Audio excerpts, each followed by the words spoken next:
আসসালামু আলাইকুম ভিউয়ার্স, আশা করি আপনারা সবাই ভালো আছেন।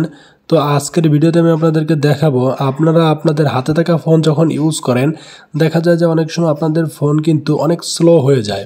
একটা টাচ করার পরে কাজ করতে কিন্তু অনেক লেট করে কাজ হয়। তো বন্ধুরা, এই স্লো হওয়ার পিছনে যে কারণটি রয়েছে সেটি আমি আজকের ভিডিওর মাধ্যমে দেখিয়ে দিব। আপনারা যদি আমার এই কাজটি সঠিকভাবে করেন তাহলে কিন্তু আপনাদের হাতে থাকা মোবাইলটি যদি স্লো হয়ে যায় সেটি কিন্তু ফাস্ট হয়ে যাবে। তো বন্ধুরা, তার জন্য আপনাকে প্রথমে যে কাজটি করতে হবে সেটা আমি দেখিয়ে দিব এখান থেকে।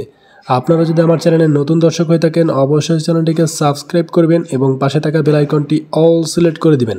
তো বন্ধুরা, কাজটি করার জন্য প্রথমে সেটিংস অপশনে ক্লিক করে দিবেন। সেটিংস অপশন থেকে এখান থেকে একটু স্ক্রল করে নিচে যাবেন।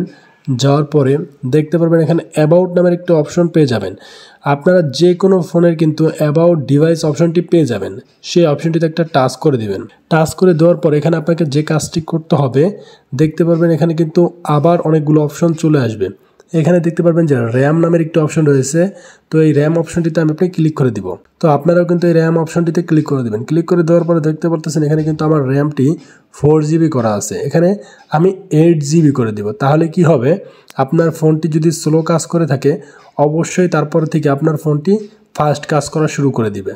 তো বন্ধুরা, 8GB করে দেওয়ার পরে দেখতে পারবেন এখানে একটা অপশন চলে আসবে, যেটি হচ্ছে রিস্টার্ট নামের একটি অপশন চলে আসবে এবং আরও দুটি অপশন থাকবে। কিন্তু আপনি যে কাজটি করবেন এখান থেকে আপনার রিস্টার্ট নাও অপশনটিতে ক্লিক করে দিবেন। তাহলে দেখা যাবে আপনার ফোনটি কিছুক্ষণের জন্য বন্ধ হয়ে যাবে, আবার এমনিতেই ওপেন হয়ে যাবে। তাহলে আপনি মনে করবেন যে আপনার ফোনটি কাজ কমপ্লিট হয়ে গেছে।